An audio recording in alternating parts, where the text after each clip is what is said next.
Starting now. Okay, great. I'll just get those slides up.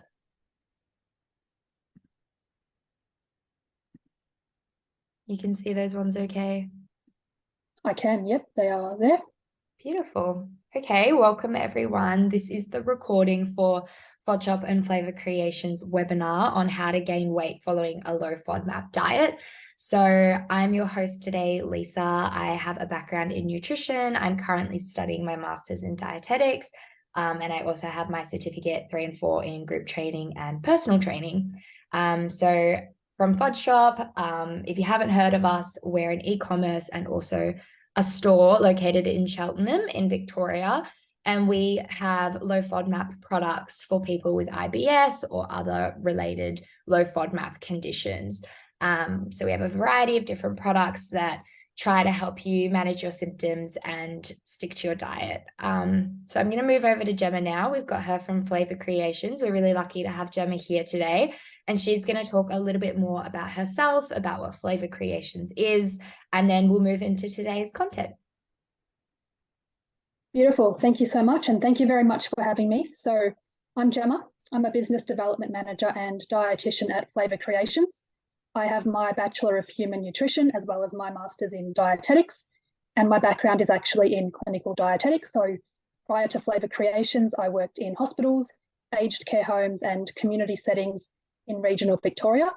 I've been with Flavour Creations for a good year or so now, and I really love my role in the food industry. So if you haven't heard of Flavour Creations, we're Australian owned and made. We're actually based up in Brisbane in Queensland, and we manufacture a very wide product range for hospitals, for aged care homes, and for people in the community who need nutrition support. So with a particular focus on those with some swallowing difficulties. So that's a little bit about me and Flavour Creations. You're definitely welcome to explore our product range through our website. So a little bit about today's presentation. We are going to do a brief introduction into dietary intake and body weight and look at the connection between weight loss and the low FODMAP diet if someone is experiencing that. And our main focus question today is how to actually gain weight on a low FODMAP diet. And I guess in terms of a potential solution or something for somebody to consider in this space is one of Flavour Creations' products called Advital Powder.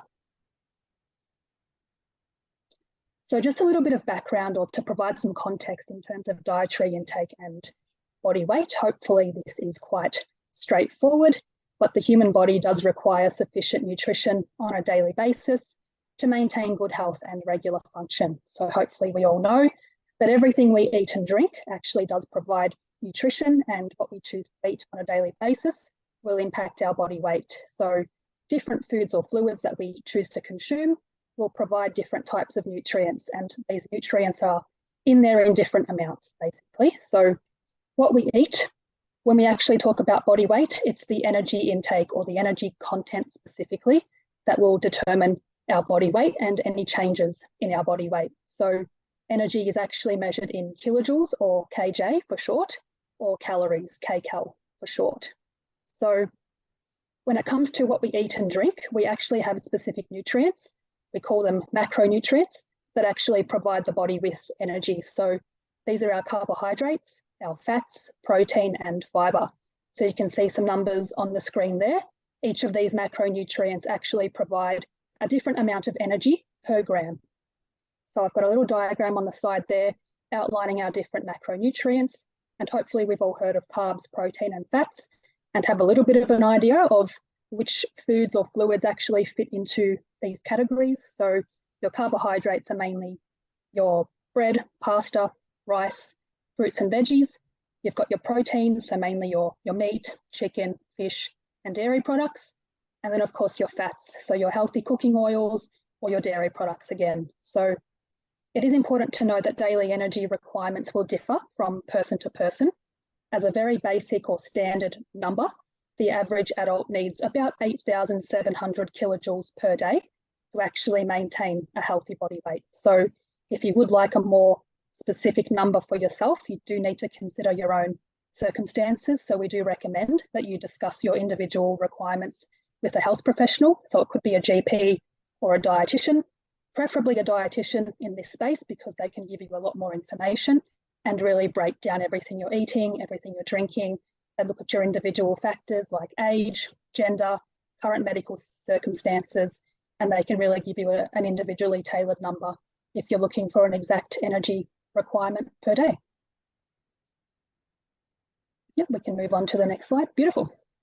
So just to break down dietary intake and body weight a little bit further. So the first dot point there, body weight will remain stable if energy intake meets daily requirements. So basically, if you're eating enough food, you're getting in enough energy for what your body actually needs based on your activity, you will remain very weight stable, which is the goal for a lot of people. The second dot point there is body weight will actually increase if your energy intake exceeds daily requirements. So basically, if you're eating too much or you're over consuming energy, you will put on weight. And then of course, finally, if your body weight will decrease if your energy intake is less than required. So if you're not quite eating enough, your food portions are quite small, your body is needing to burn off more energy than you're actually giving it, this will result in weight loss. So this is something that we see in, I guess, the population or the client base who are following a low FODMAP diet. Not everybody is affected, but it is quite common that weight loss can occur if we are restricting our foods on a low FODMAP diet. So whether you're in that phase 1 or phase 2 of the diet, this may or may not be something that you're experiencing, and you may or may not be worried about it. So we can move on. Beautiful. So weight loss and the low FODMAP diet, as I've just touched on, not everybody will experience weight loss when they're following a low FODMAP diet, and weight loss can actually be intentional or unintentional during this time. So for some people, healthy weight loss may actually be wanted or needed, so it might not be a problem for them. But for others, weight loss can actually be quite detrimental to overall health and well-being, especially if someone has started off in the healthy weight category and now they've lost weight, they might find themselves in that underweight category. So it is quite concerning if we are falling into that category. So on a low FODMAP diet, significant food restriction or smaller food portions can actually result in weight loss. And if you're someone who is on the low FODMAP diet, or you have your own experience, or you know somebody else who has followed the diet, you might be quite familiar with the food restriction or the smaller food portions required to actually comply with that diet. And I might also just touch on that. Another big concern for a lot of people is the anxiety around eating and going out. So a lot of people can sometimes avoid foods or restrict themselves eating out around family, with friends. So that can be another huge reason why, even if you are following low FODMAP diet normally, that sometimes there can be weight loss as well. Exactly. So how to actually gain weight on a low FODMAP diet? There's no right or wrong approach here. You would obviously have to do something that works for you in line with the low FODMAP diet. I would recommend working very closely with your healthcare professional, again, preferably a dietitian who knows a lot about this space. And I would be discussing the following. So have a think about how much weight you've actually lost and in what time frame you actually lost the weight. What is your healthy weight range? It's really good to actually know what that is given your current circumstances. How much weight should you aim to gain, and how long should it take you to do this? Of course, you want to gain weight in a healthy manner too. Why do you want or need to gain weight? It's really good to have that understanding and really discuss that with your health professional before you actually put a plan in place. And then, of course, what does your dietary intake currently look like? So it's really good to share that in detail with your dietitian so they can really break it down, analyze it, and you can work together to put the very best plan in place moving forward. And then, of course, a few additional questions to think about. How are you currently managing or coping on your low FODMAP diet? Some people do find it easier than others, and there are definitely different stages within the diet where you can struggle more so than others. So has your appetite changed, or are you eating enough? It's really important to ask yourself that question and be really honest. Do you have enough variety in your diet? So are you actually eating from all of the main food groups to get your nutrients in? Do you have access to the low FODMAP food and drink options that you need to be consuming to actually comply on the low FODMAP diet, and are you enjoying them? It is obviously very important to actually enjoy what you're eating and drinking all the time. And of course, are you meeting your daily nutrition requirements, including your total energy intake? And that's a big one. So of course, you need to be meeting your daily nutrition requirements, regardless of whether or not you're following a low FODMAP diet. And of course, you need to be getting in enough total energy to actually remain weight stable or prevent weight loss. So this is basically an example of a nutrition information panel. So you will see these on anything packaged. So if a food comes in a box or a packet of any kind, you will see these numbers or a diagram there to basically outline all the nutrients that are actually found in that particular food. So if you don't know how to read them, hopefully it's not too overwhelming. I've put a few notes in here. So what you would be looking at as a top priority when you're trying to put weight on would be energy. So energy's there. It's listed as the top nutrient across all of those rows. So you'd basically be looking for the amount of energy either per serve or per 100 grams, and you'd be going for the higher number. So you need higher energy, or you need to consume more energy per day to actually prevent further weight loss and to put weight on. Then of course you'd be looking for a high protein option just to maintain your muscle mass and your bone strength. It's always ideal to have more protein in the diet for most people.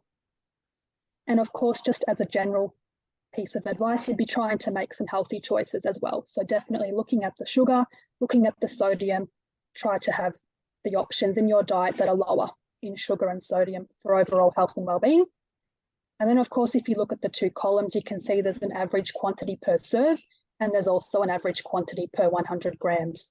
So it does depend on what you're actually eating, but to make accurate comparisons between products that fall into the same sort of category, for example, if you were looking to compare two different brands of cereal, you would be looking at the per 100 grams column. So you can see the energy, the protein, the fat, the carbohydrate, and the sodium there. So you would, of course, prioritize what nutrients are most important to you. If you're looking to put on weight, again, you would be focusing on that energy section. So this is just I guess a few tips on how to actually record what you're eating. And this is not compulsory by any means, whether or not you're following a low FODMAP diet. But if you are looking to actually keep close track of your nutritional intake and sort of analyze your intake or get some numbers to really have a look at if you're meeting your goals or not, this is one way you could actually do it. It's the Easy Diet Diary app. There are multiple apps and resources available where you can actually input any data or any detail you want. This is the one that I personally use. I just find it's quite easy to navigate. I can set my goal. I can see all my nutrients, including energy and protein, across the top of the app.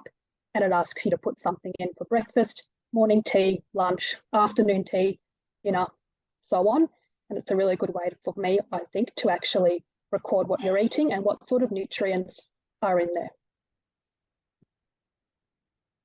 Then, of course, we get to Advital fortification powder. So this is a very specific product that Flavour Creations manufacture to actually help people to gain weight and to increase their protein and to introduce more vitamins and minerals into the diet. So I'll go into a little bit of detail if you've never come across this product before.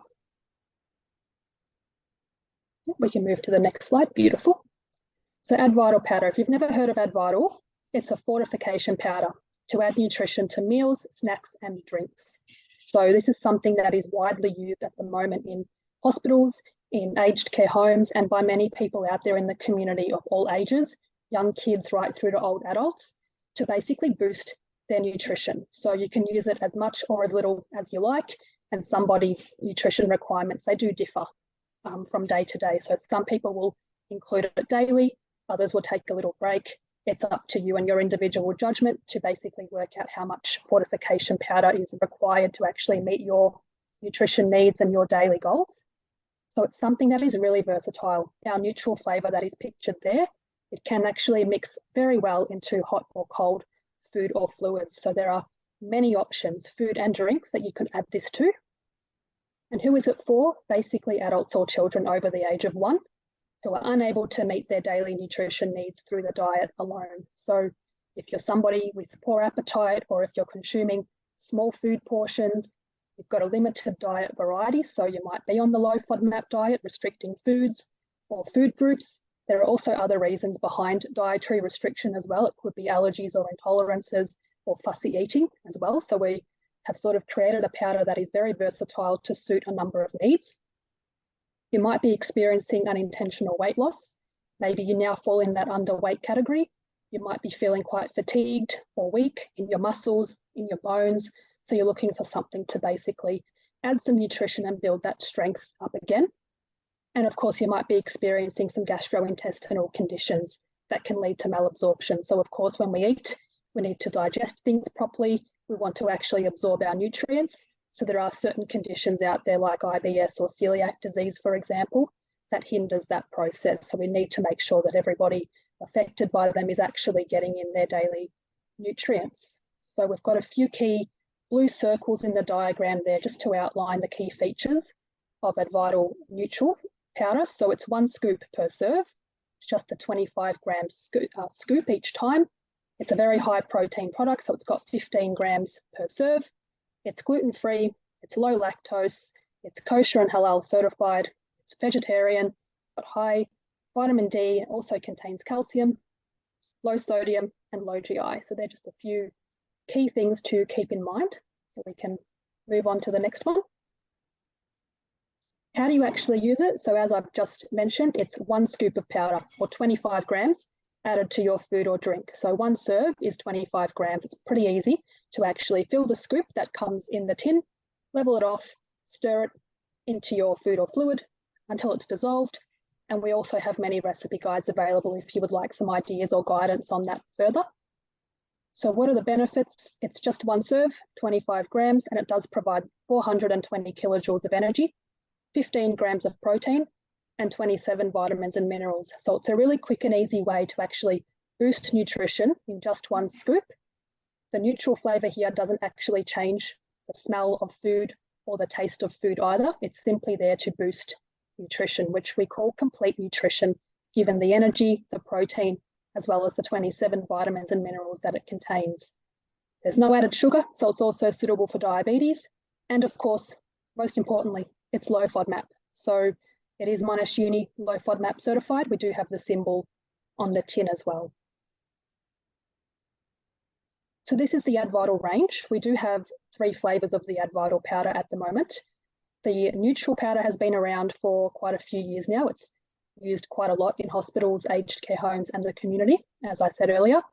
And we've also just released 2 new flavors, which is really exciting. We've got the chocolate Advital powder and also the vanilla Advital powder that were just released a few weeks ago. And we've also already got some fabulous feedback on these flavors. So really good to check these out if you're considering Advital altogether. So you can actually use this quite a lot. So the neutral flavor, you can actually add this to things that are savory. So it's heat stable. You can cook with Advital. So things like soup, gravy, mashed potato, or scrambled eggs, for example. All you need to do is grab your scoop, dissolve it in, and it's good to eat.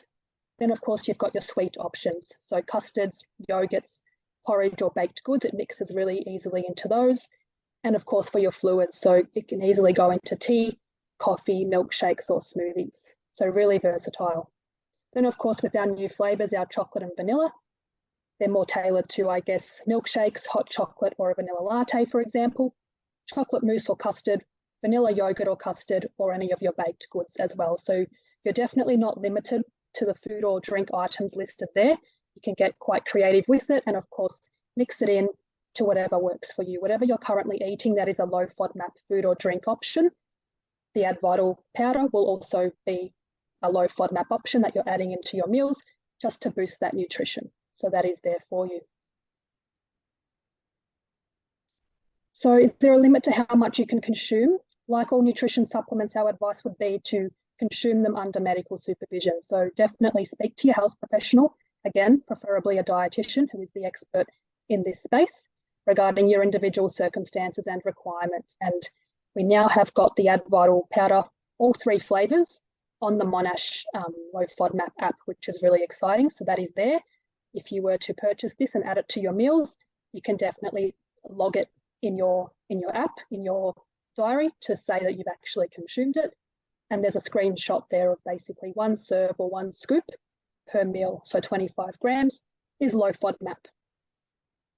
It's also a great resource, if you don't mind me jumping in, Gemma, the Monash Low FODMAP app. It basically is a traffic light system. So it's green, yellow, red being high FODMAP, yellow being medium, and green being low in FODMAP by serving size. So it's really great. You've got your raw foods like fruits, veggies, meats, whole grains on there, but then you've also got your products like Advital, for example. And it is really great just to get an idea of what is low FODMAP when you are following your low FODMAP journey, especially if you are trying to gain weight. There are a bunch of foods that are naturally low FODMAP, and then there's a bunch of other foods like these supplements that are low FODMAP as well. So that's a great thing to check out if you are on your low FODMAP journey as well. Yeah, beautiful. So where can you actually get Advital powder? If this is something you're considering, there are a few options. So you can definitely buy through FodShop. That can be in store or also online. They will have all 3 flavours listed very, very shortly. That is currently a screenshot of their website with the neutral powder. I will also flag the picture you see there is our old packaging. So there is no change to the formula whatsoever. But if you do come across that image there of our Advital tin, that is our previous packaging, but again, there's no change to the actual formula, just to prevent any confusion. You could also buy Advital through the Flavour Creations website, and this is, of course, where you would download your recipe guides from as well, and there's a picture there of one of our recipe guides just to sort of provide an example. It basically tells you how many scoops to put in and how to actually prepare that food or fluid if you need that assistance. And of course, you're welcome to talk about Advital with your local dietitian. Many dietitians out there know a lot about Advital, and it's something they recommend to their clients for various reasons, not just for the low FODMAP diet, but for general weight loss or malnutrition out there in the community. So it's definitely worth discussing if this is something you are considering. So just as a basic summary, we should know that energy intake is linked to your body weight, and we measure energy in either kilojoules or calories. Carbohydrates are the body's preferred source of energy, and if you're not meeting your daily requirements, weight loss can definitely occur. And then that means the body will actually resort to your existing fat stores, and it will burn off fat. And of course, if there's no fat left, your body will then resort to your muscle stores, and that's definitely not what we want. So weight loss while following a low FODMAP diet can be unintentional and detrimental to overall health. So if you do fall into this category, it's definitely worthwhile considering your options, as food restriction and smaller food portions can definitely result in weight loss. So seek support from a health professional, such as your dietitian, to discuss your individual needs and circumstances. Of course, read your food labels, refer to them as often as you can or however comfortable you are with them to basically make comparisons and go for those higher energy and higher protein options. And if you're comfortable or wanting to do so, definitely try a low FODMAP certified food fortification powder like Advital to basically boost your nutrition, and you can use that as often or as little as you want. Just follow the guidelines on the Monash Uni app, the low FODMAP app, just to make sure you're not putting too much in at any given time. So that should help you to basically at least stabilize your weight, if not put on weight, and also strengthen your muscles as well with the high protein content. Great. Thank you so much, Gemma, for speaking to us. Really appreciate it. I did have a question for you actually about Advital. So I know you said that it's a good idea to talk to your dietitian or GP if you're unsure how much you should be taking. Do you kind of have an average estimate of how often you should have it per day? Is it with just every main meal or snacks too? It's a great question, and it really is up to the individual's circumstances. So Advital, it does have the energy, it does have 15 grams of protein, and it does have 27 vitamins and minerals. So it will always be based on what someone is currently managing with their standard diet or fluids. So some people will need a lot more than others. There are many people out there who are having a scoop of Advital in each meal, and there are other people out there having 1 scoop per day. So it just depends again on what you're currently eating and drinking and what your health professional will recommend, given every factor to take into consideration. So age, gender, level of physical activity, what your weight goals are looking like, what are your existing medical conditions. All of these things need to be taken into consideration before you go down the path of nutrition supplements. But most people are consuming between, I would say, 1 to 3 scoops per day as a general guide. Great. Well, thank you for answering that question. And if anybody watching the recording does have any further questions for either FodShop or Flavour Creations, you're welcome to email us through the emails below or even give us a call, and we're happy to answer all of your questions. So thank you for watching today. And thank you again, Gemma, for coming in. Really appreciate your time. Thank you very much for having me. I appreciate it. No worries. I hope everyone learned something from that. It was good to hear from you. Thank you very much. You're welcome. Okay, I have stopped the recording. Beautiful. That's great. Thank you so much. Beautiful. All right, easy.